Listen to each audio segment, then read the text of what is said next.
Hello, नमस्ते, सत श्री अकाल, आदाब। मैं डिम्पी और ये मेरा फर्स्ट वीडियो है और मैं इस वीडियो के ज़रिए आप लोगों के साथ कुछ इन्फॉर्मेशन शेयर करना चाहती हूँ। कुछ बच्चों के हेल्थ की इन्फॉर्मेशन है, हेल्थ इश्यूज़ के बारे में।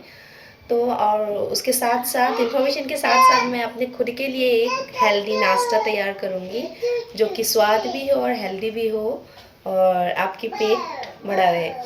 तो ना प्लीज़ आप लोग मेरे वीडियो को आगे तक देखना ताकि आप लोगों को भी जानकारी पता लगे, मतलब जानकारी मिले कि क्या होता है। एक्चुअली ना मेरा बेटा बहुत बीमार रहता है। वो अभी तकरीबन एक साल पहले से वो बीमार रहता है। उसकी बार बार खांसी ज़ुकाम हो जाती है, खांसते रहता है वो, इतना तेज़ तेज़ खांसता है कि उसको ऐसे लगता है जैसे पता नहीं क्या ही होने वाला है। लेकिन डॉक्टर के पास लेके जाती हूँ, टेस्ट करवाती हूँ, हर बार एक्सरे करवाती हूँ, हर बार ब्लड टेस्ट करवाती हूँ, रिपोर्ट बिल्कुल नॉर्मल है। सिर्फ वायरल फीवर या वायरल खांसी ज़ुकाम समझ के हम उसको दवाई दे देते हैं, मतलब डॉक्टर दे देते हैं। फिर बच्चा कुछ दिन बाद मतलब तो ठीक होता है, लेकिन हर मतलब एक हफ्ते के बाद उसको फिर ऐसा ही प्रॉब्लम दिखने को मिलता है। फिर मैं डॉक्टर के पास जाती हूँ। मुझे भी कुछ टाइम तक समझ में नहीं आया कि बच्चों को हो क्या रहा है एक्चुअल में। सिर्फ उसकी खांसते हैं वो, नाक मतलब नाक से पानी निकलते रहते हैं, नोज़ी निकलते रहते हैं और खांसते हैं, गला ख़राब हो जाता है उसके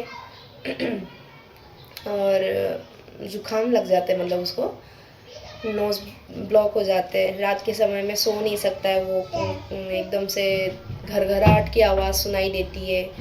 फिर मुझे डायग्नोस करने में मुझे थोड़ी सा टाइम लगा। फिर मैं लेके जाती हूँ डॉक्टर के पास में, मुझे भी समझ में नहीं आया था इतना। डॉक्टर फिर उस हिसाब से ही दवाई देते हैं, ठीक होता है। फिर 1 महीने बाद या तो 1 हफ्ते के बाद ही हो जाता है, कंटिन्यू ऐसा हो रहा था। फिर मैंने उसको अच्छे से ध्यान देने लग गया कि रात को मतलब मैं थोड़ा सा उसको मोनिटाइज करने लगी कि वो किस हिसाब से सोता है। मैं कंटिन्यू उसको 10-5 दिन तक मैंने उसको पूरा मतलब वो किस हिसाब से सांस लेता है, किस हिसाब से क्या करता है, हर तरीक़ों से मैं उसको देखने लग गई, है ना। बातें करते करते मैं भूल ही गई कि मुझे मेरे लिए एक हेल्दी नाश्ता भी बनाना है। हाँ, तो मैं उसके लिए एक टमाटर लेके आती हूँ पहले।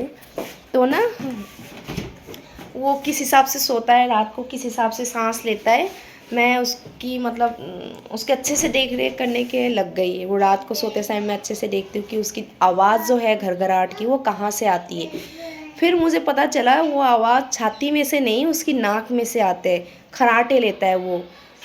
फिर मैं लोगों को दिखाती हूँ, लोग बोलते हैं कि नहीं बच्चा ऐसे सोना, किसी बार ऐसे सर्दी ज़ुकाम में नोज़ ब्लॉक होना सामान्य है।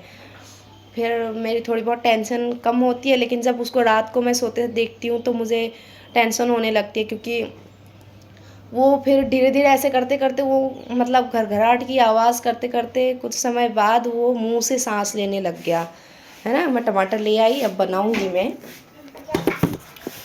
अब मैं अपने लिए बनाऊंगी, यहाँ रख देती हूँ। फिर वो मतलब मुंह से सांस लेने लग गया, मुंह खोल के सांस लेता है वो। फिर मैं उसमें देखी, वो सांस लेता है जब करके ऐसे लेता है करके निकलता है, जब मुझे पता चल जाता है कि हाँ ये मुंह से सांस ले रहा है, नाक से नहीं ले रहा है, मुंह खोल के सोता है, उसमें यहाँ से लाल टपकने लग जाते हैं। फिर मैं डॉक्टर के पास उसको लेके गई।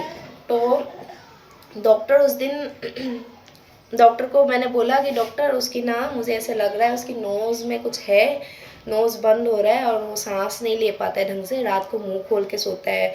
वो सोता है जब तो बहुत आवाज़ आती है, खराटे जैसा लगता है। तो डॉक्टर ने बोला कि आप एक बार एक्सरे करवा लाओ हमें, ताकि पता चले नाक की मतलब क्या दिक्कत है। फिर मैंने एक्सरे करवा के लाई तो मैंने रिपोर्ट में निकला मेरे बच्चों के कि साइनोसाइटिस की प्रॉब्लम है, जो एडिनोइड्स की वजह से होता है। तो ये है रीज़न। किसी किसी बच्चों में ना मतलब फैमिली वाले को पहचान में ही नहीं आएगा कि ये हो क्या रहा है। माँ बाप बहुत टेंस हो जाते हैं कि हो क्या रहा है मेरे बच्चे को। हर टाइम बच्चे खांसी ज़ुकाम, मैंने टमाटर लाई, मेरे बच्चे ने ले लिया, बातों के चक्कर में ना भूल जाती हूँ। फिर मतलब हो क्या रहा है ना, पता चलने में थोड़ा सा टाइम लग जाता है। फिर फैमिली वाले भी टेंस हो जाते हैं। मुझे भी ऐसे ही लगा था हाल ही में कि मेरा बच्चा छाती में से आवाज़ आती है, कहीं उसको इन्फेक्शन तो नहीं है। फिर हमने एक्सरे करवाया, एक्सरे में रिपोर्ट बिल्कुल नॉर्मल है। फिर बार बार उसको खांसी जुकाम होता रहता है, लगातार वो रात को खांसता है, लगातार उसकी रात को खांसी चलती है।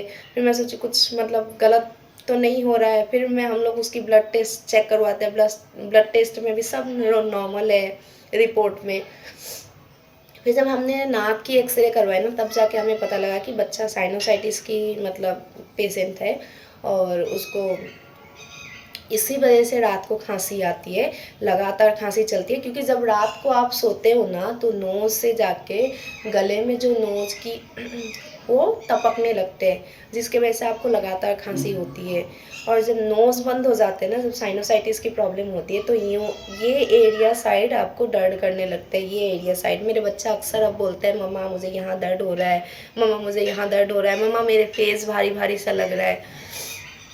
तो उस वजह से बच्चों की नाक साइनोसाइटिस की प्रॉब्लम। वैसे तो साइनस तो हर किसी इंसान में होता है। जब यहाँ सूजन हो जाती है ना, तो साइनोसाइटिस की प्रॉब्लम होती है। और ये ज़्यादा जब इन्फेक्शन हो जाते हैं ज़्यादा, तब बहुत ज़्यादा दिक्कत हो जाते हैं पेशेंट को। मेरे बच्चों के साथ भी यही हुआ, मेरे बच्चे के साथ में उसकी ये बार बार इन्फेक्शन हो जाता, मतलब इन्फेक्शन हो जाते हैं यहाँ। और फिर उसको सांस लेने में दिक्कत हो जाती है, और नाक बंद हो जाता है, उसके नोज़ ब्लॉक हो जाते हैं। फिर नोज़ से पानी गले में टपकने लगता है, तो फिर लगातार खांसी होती है। सुबह के टाइम पे ये खांसी ज़्यादातर सुबह के टाइम पे होती है। जो ये इस चीज़ की प्रॉब्लम होती है ना, ये खांसी या तो आपको आधी रात को होगी या तो सुबह के टाइम पे होगी। रूखी हवा के वजह से ये आपके गले में एयर फ्लो आपके गले में टपकने लगते, फिर आपकी नाक बंद हो जाते हैं, और आपको खांसी, गले में खुरखुराहट से महसूस होगी, खांसी चलने लगते हैं।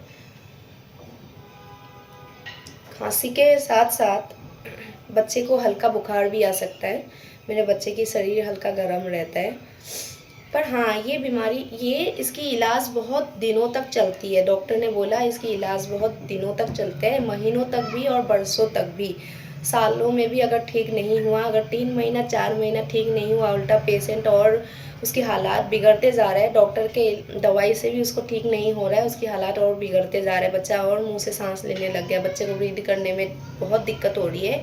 तो इस चीज़ की सर्जरी की ज़रूरत पड़ सकती है। तो प्लीज़ आप लोग ध्यान रखना इस बात को कि बच्चे को सही बीमारी पकड़ने में आसान हो। मतलब आप लोग पकड़ सकते हो कि मेरे बच्चे को एक्चुअल में हो क्या रहा है। अगर मैंने शुरुआत में स्टार्टिंग में ही अगर बच्चों की बीमारी पकड़ लेती ना, तो शायद मेरे बच्चों की कंडीशन इतनी बुरी नहीं होती अभी। तो ये इसमें ना मतलब लक्षण भी सेम होता है ना, तो पता चलने में थोड़ी सी टाइम लगती है।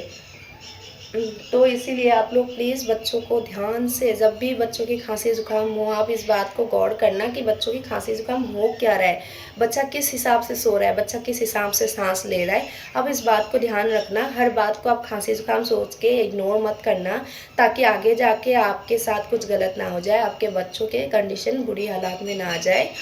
Thank you so much. मैं ना बातों के चक्कर में मेरे बच्चे ने टमाटर ले ली और मैं नहीं बना पाई, और मैं वीडियो को यहीं पे एंड कर रही हूँ, क्योंकि ज़्यादा लॉन्ग वीडियो होता है तो लोग देखना पसंद नहीं करता है। आई होप्स आप लोगों को मेरी इन्फॉर्मेशन अच्छी लगी होगी। अगर अच्छी लगी तो प्लीज़ लाइक एंड शेयर ज़रूर करना, और एक प्यारे से कमेंट के साथ मुझे बताना, ताकि मुझे भी महसूस हो कि हाँ, मैंने जो बताया इन्फॉर्मेशन आप लोगों तक पहुँच रहे हैं और आप लोगों को जानकारी मिल रहा है। Thank you, bye.